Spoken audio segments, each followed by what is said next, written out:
As long as you slice me up for Slice of lemon, consumption. please. And I see the Kobe Steakhouse billboards for having the meat, and I'm like, oh, I wonder if Kobe Bryant has on. They take a tiny little sliver of him, and and that's called cannibalism. Yeah, on a stick. I am going to do something that I never thought I'd do.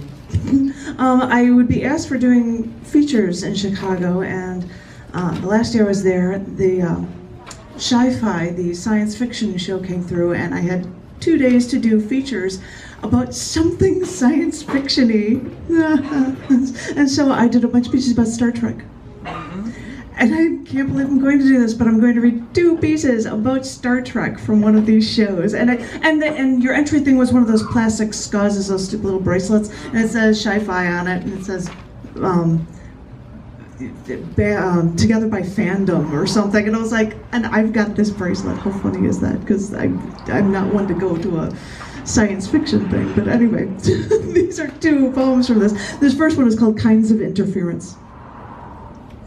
Watched an episode of Star Trek recently where the Borg first transported onto the bridge of the Starship Enterprise, and Jean-Luc Picard was then abducted, transported to a cubicle Borg ship. And as soon as they realized that Captain Picard was taken, Commander Riker asked through his little comm badge thing, he asked for Chief O'Brien. He asked him, O'Brien, can you beam him back? And Miles O'Brien responded that he can't, that there's some kind of interference. All O'Brien says, the man who has transported people for a living, is that there's some kind of interference. I wonder if it's a kind of interference, like when you tell a friend about somebody that you've started dating, and at your own party, they leave to make out with your date. I wonder if it's the kind of interference when your love calls you and tells you that they're getting on an airplane on the other side of the planet, but that the connecting flight that was just canceled and they won't be able to see you soon. But, by the way, the phone call costs at least $2 a minute from the other side of the world. That's what you get for getting your hopes up. I wonder if it's the kind of interference like when, a week before you're supposed to stand up at a wedding, your significant other tells you they want to break up. But they understand you're a part of someone else's wedding. They'll tag along, you know, act like your date to not cause any waves for you. I wonder if it's a kind of interference like when you're driving to see your parents, and while stopped at an intersection, you see a car speeding toward you as your stopped car. So you turn the wheel so you crash won't kill the motorcyclist in front of you. And when they do, that drops you into a coma for weeks, and you're hospitalized, and they have a tube down your throat to breathe for you. You know, that kind of interference. I wonder if it's a kind of interference when you're finally off on your own and you feel like you can trust people, and someone gets you drunk enough on you and to not fight back, and they sexually get off on you.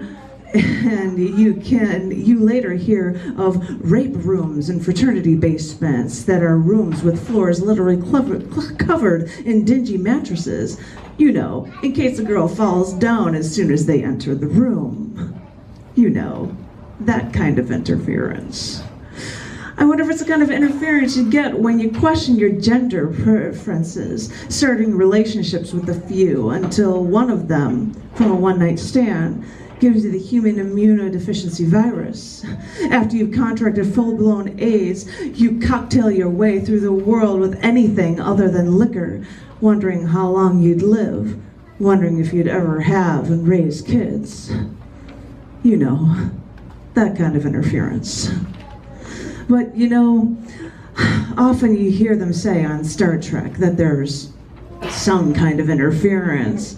They continue by saying, I don't have a positive lock on the away team, which makes me think of the times when you want to find the one you love, and some kind of interference keeps you away from your chances of finding your one true love.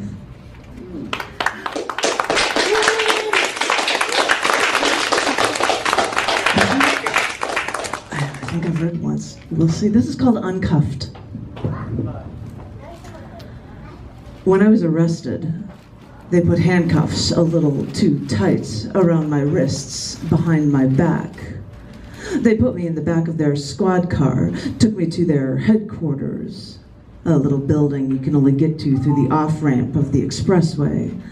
They sat me down, uncuffed one hand, cuffed the other to the bench. Tried to charm them so I might get off easy.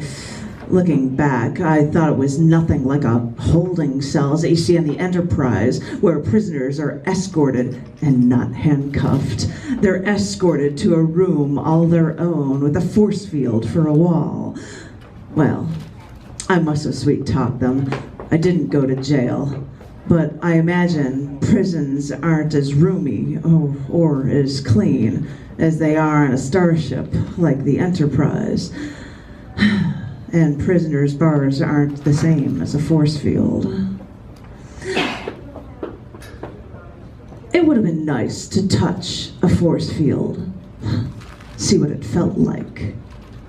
Did it hurt? It probably would, and it would hurt more than those handcuffs.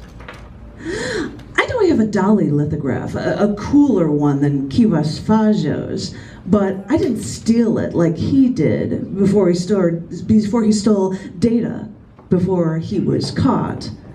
He thought of that holding cell as an exhibit where anyone could walk by and observe him, like the priceless things we all like to keep and show off.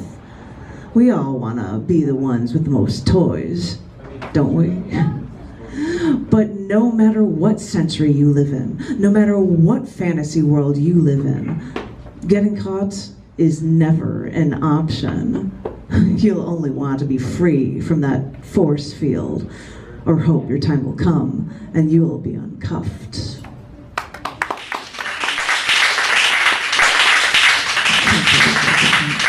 Star Trek.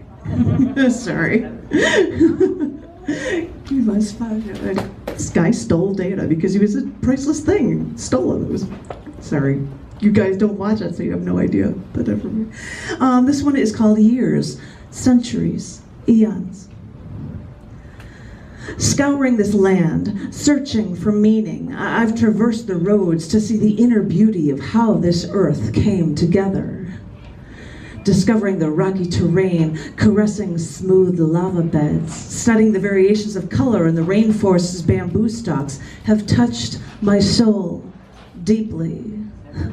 Years, centuries, eons have shifted the plates beneath us. When I left the plains near Chicago, I traversed the Appalachians, then skydove at the Grand Tetons. But waiting to visit some places till it wasn't tourist season was the smartest way to go, because that way no one was nearby when I walked along the ridges of the Grand Canyon, screamed into the caverns to no one before I climbed into the orange depths of the Bryce Canyon, a rocky range that's eternally a vibrant sunset. Walked miles of beaten paths at Arches National Park until I could see for miles that there was no one. And in all that time, there was only one bird. No people, no planes, just peace. It took years, centuries, eons for nature to create these majestic, intoxicating, breathtaking places that seem like works of art. But this is just how the world works, how it became the wondrous thing we see today. You may think, no, it can't be that good, not touched by the hand of man. But you've got it all wrong. It is possible to utterly, deeply, completely fall in love with the world, wholly, with every fiber of your being. You can adore, idolize this creation if you just let nature take its course.